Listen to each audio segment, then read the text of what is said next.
Hey, welcome back to Noisy Mind. You know how sometimes your brain just feels, well, full? Definitely. Always buzzing. So today, we're going to try and carve out a little space. We're taking a good look at something pretty timeless. George S. Clason's The Richest Man in Babylon. Ah, yes. A classic. It's amazing, isn't it? Written nearly a century ago. Almost 100 years.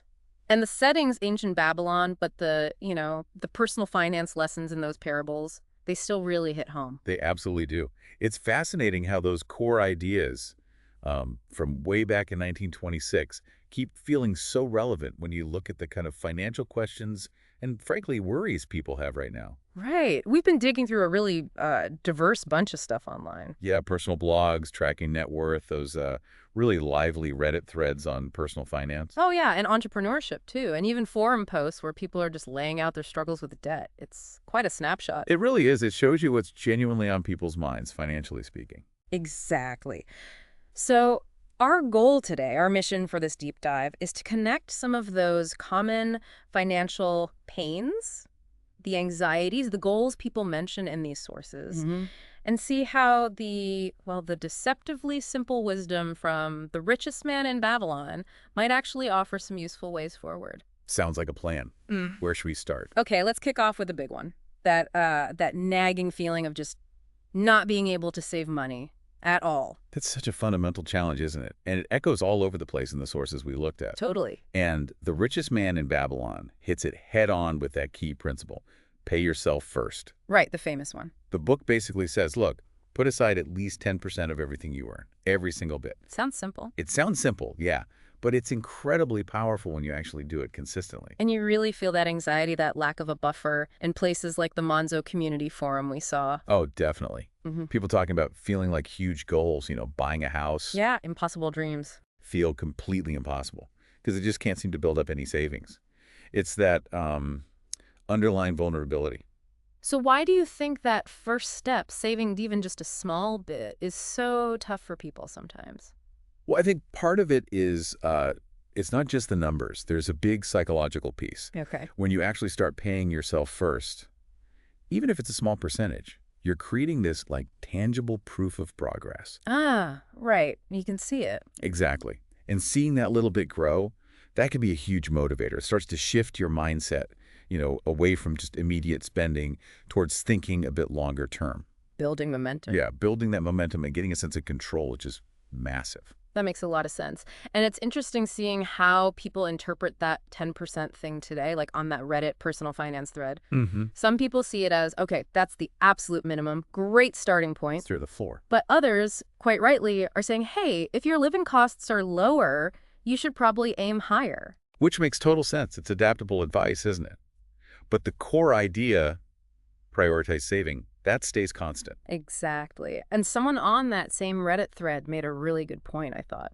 They said something like, okay, the book's advice, save money, invest it wisely, get some property. Maybe it sounds obvious. Yeah, you hear it a lot. But the way it's told through those stories, those parables, it helps hammer home these basics that we kind of know, but often struggle to actually do. Right. The narrative makes it stick. It resonates more than just reading a list of rules. Totally. We also saw that throughout a Learn Essays piece really hitting this. They emphasized setting aside that 10% as a buffer. For dreams and emergencies. Exactly. Not just the fun stuff, but for when, life throws you a curveball, which it always does. It's about building that basic financial resilience, isn't it? Mm-hmm. Okay, so step one, pay yourself first. We're on board. But what happens when the money just seems to disappear anyway, despite your best efforts? Ah, yes. The leaky bucket problem. Let's dive into that pain, uncontrolled spending, and getting swamped by debt. Yeah, and this ties straight into another big pillar of the book's wisdom. Control thy expenditure. Fancy old way of saying it, but... Yeah. Keep track of your spending. Basically, yeah. Be really mindful of where the money's going. Make sure you're living below your means. And consciously choose not to spend on, as the book puts it, frivolous things. Making deliberate choices. Exactly. Instead of just letting your cash sort of slip through your fingers. And gosh, the struggle is so relatable. We saw it right there in that Ramit Sethi excerpt with the story of Alex and Courtney. Oh, yeah. That was a powerful example. Here's a couple who are actually debt-free. doing okay. Right, they'd achieved it once. And then life happens, expenses creep up, maybe lifestyle inflation, and bam, they feel that pressure again. It really drives home the point that managing your spending isn't like a one-time fix. No way. It needs constant attention, constant awareness. What do you reckon are the biggest culprits for that expense creep we see? Good question. Sometimes it feels like death by a thousand cuts, right? All Right. those small things. Totally. The daily coffee, the subscriptions you forget about. Yeah, or maybe just as income goes up, spending just follows it without really thinking about it. That's classic lifestyle inflation. And Right. without tracking it, budgeting somehow, it's so easy to lose sight, and suddenly your outgoings are more than your income. And that's where that idea from the super summary takeaway comes in, right? Yeah. Distinguishing needs from wants. Exactly. Yeah, Which is budgeting 101. But the book framed it way back then, and it's still fundamental. absolutely. And the Thorndar Learn Essay article reinforced this too. Track your expenses, make sure spending lines up with what you actually care about, cut the stuff that doesn't add value. Right. Be intentional. And it's fascinating seeing this in action on the Money Saving Expert forum. This user, Starfix. Oh, yeah, I remember that one. Dealing with debt, variable income. Yeah, a tricky situation. But what really stood out was they specifically said the richest man in Babylon inspired them. They started paying themselves that 10% while also tackling the debt. That's brilliant. See, it's not always either. Exactly. You can protect your future savings habit even while you're digging yourself out of a hole. That's a really practical application. And it links up with what we saw on the Reddit Indie Investments thread, too. Oh, so? Well, they were discussing the book's view on debt, how it kind of clouds your thinking, holds you back from building wealth. The message was clear. Getting out of debt should be a high priority. Makes sense. Free up that mental energy. And your cash flow. We even saw similar practical advice on the Reddit entrepreneur thread. Someone suggested, if you're in debt, try this formula. Live on 70%, save your 10%. And throw 20% at the debt. Aggressively. Yeah. It's a really concrete plan to get back in control. It is. It's about creating that breathing room, financially and mentally, so you can then focus on building something more secure once that debt burden is lighter. Okay, so that handles spending and debt. Now, what about that feeling of being, well, stuck? Income isn't growing. You start worrying about the future long-term security. Yeah, the stagnation fear. Yeah. Does the book offer anything there? It definitely does. It's not just about managing what you have. The book strongly encourages actively increasing the ability to earn. The proactive approach. Yeah, and ensuring a future income. It's about not just passively accepting where you are financially. That really came through loud and clear on that Reddit entrepreneur thread, didn't it? Oh, totally. The advice was all about continuous learning, getting new skills that people actually want. And crucially, not relying on just one paycheck. Multiple income streams was a big theme. Yes. Always thinking about new projects, new ways to invest your time and skills. So, based on what we saw, what are some first steps someone feeling kind of stuck income-wise could take? Well, the Fender I Learned essay piece was pretty direct. Invest in yourself, education, skills. That's how you command a higher salary. They even gave a little nod to the listener for being on a learning platform right then. Huh, nice touch. And Rimit Sethi also talked about this, right? Highlighting the, almost unlimited potential to earn more. Yeah, through more education, side hustles, taking on bigger challenges at work. It's about actively pushing your earning potential upwards. And that point from the Reddit entrepreneurs about successful people often having multiple income streams, that really lands. It does. Don't get complacent. Always look for opportunities. Okay, so we've covered saving, spending, earning more. But then comes the bit that often feels the most intimidating. Actually growing those savings, investing. Right. And avoiding the pain of making bad choices and losing money. What does old Babylon have to say about that? This is where the book gives some really solid, almost common sense advice, but it's crucial. Like what? Invest intelligently, sure, but just as importantly, seek advice from people who actually know what they're doing, people with a track record. Get expert help. Don't wing it. Exactly. There were some great lines quoted on that Reddit entrepreneur thread that really capture it. Gold clings to the protection of the person who invests their gold with wise people. Ooh, I like that. And another one. Better a little caution than a great regret. Powerful stuff. Wow, yeah. That really makes you think, especially when you contrast it with, say, some of the things you see on Reddit's Wall Street bets. Oh, absolutely. I mean, look, they could be entertaining. That high-risk, high-reward vibe. Their memes are great. But underneath, you definitely see stories of huge losses.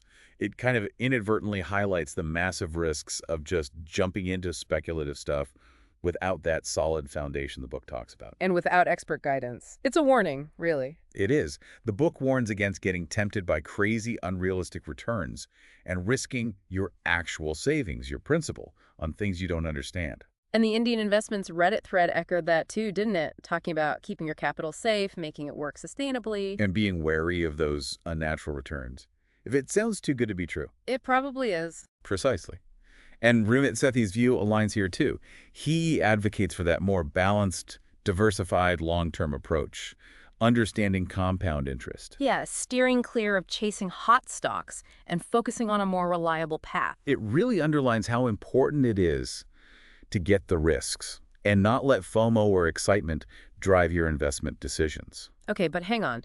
We've talked saving, budgeting, earning more, investing wisely. It can start to feel like a lot, right? Totally.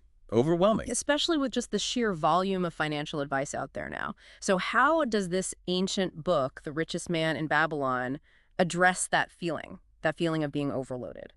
Well, I think that's actually one of its biggest strengths, its simplicity, its enduring relevance. How so? As the Theron Learn essay summary noted, the core principles, they're pretty straightforward, easy to grasp, easy to start putting into action, but they carry real weight. Less is more, kind of? Sort of. And on that Reddit Indie Investments discussion, someone specifically said they appreciated how the book explains these fundamental ideas clearly, step by step. It helps it sink in. Yeah, it cuts through the jargon. It really does. It's such a contrast to the complex, sometimes confusing stuff you often find. It's a good reminder, isn't it? You don't always need the super complex strategies or the latest financial fad. Sometimes just getting back to those foundational truths is the most effective thing you can do. Cut through the noise. There was that funny bit on the Reddit entrepreneur thread, too, where someone joked that some advice seemed almost too obvious, like, don't settle for your current salary. Yeah, like duh. But then the discussion that followed kind of acknowledged, okay, we might know this intellectually. But actually internalizing it, Yeah. consistently acting on it, that's the hard part. Exactly. That's the real challenge. And the book, through those stories, provides that reinforcement in a way that's accessible and memorable. It makes the simple truth stick. Okay, finally then, let's touch on the ultimate goal for many people. Building real long-term wealth. That feeling that maybe you're not making genuine progress towards security that lasts. What's the book's perspective on that? It definitely takes the long view. I mean, obviously, it doesn't talk about index funds or crypto. No, probably not. But the underlying principles are all about building a strong foundation for wealth that grows over time. Steadily. It's about the long game. Building a legacy, maybe, not just a quick buck. Exactly. And this connects really well with those 5 laws of gold from the book that Rumit Sethi brought up. Right, I remember that part. Even though it's framed as advice for someone inheriting wealth, the core ideas are universal. Like what? Remind me. Things like teaching your kids about money, automating your savings so it just happens, reinvesting your earnings consistently. Okay. Those are absolutely applicable to anyone building wealth from scratch. Totally. It's about setting up those long-term habits and systems that work for you over decades. And the Spotlets article touched on this too, didn't it? Emphasizing that the book is really about cultivating a wealth-building mindset. Yes. And understanding that patience is key. It's a deliberate, long-term thing. It's not get rich quick. No, it's about those consistent, smart habits compounding over years and years. Precisely. So wrapping this up, it feels pretty clear that even though it's almost 100 years old, those core messages from The Richest Man in Babylon, Pay yourself first. control your spending, Increase your ability to earn. invest wisely, seek good advice. And keep that long-term perspective. Yeah, all of that is still incredibly relevant to the kind of financial challenges and goals we're seeing people talk about right now and all those sources we looked at. It really is. And what's powerful is how these principles, which seem pretty straightforward on the surface, can give you such a solid enduring framework to tackle those very real anxieties and aims we talked about today. It's just timeless wisdom, really. It really seems to be. So for you listening, maybe take a second to think. Which of these core ideas really hits home for you right now? Where are you feeling the pinch? Maybe it's finally making that promise to yourself to save consistently, even if it's small to start. Or perhaps it's time for an honest look at where the money's actually going each month. Could be time to think about boosting those skills or looking for new income streams. Whatever it is, we definitely recommend checking out The Richest Man in Babylon itself. It's a pretty quick read. Yeah, it's engaging, not dry at all, and it really can offer a fresh perspective on your whole financial picture. Absolutely. Well, that just about brings us to the end of our deep dive for today. Thanks so much for joining us here on Noise Mind. If you found this chat helpful or maybe just interesting, please do take a second to subscribe to the Noisy Mind channel. That way you won't miss our future deep dives. Yeah, and maybe share this with someone else you think might find it useful. And hey, give us a thumbs up if you liked it. We always appreciate that. We do. We'll catch you next time.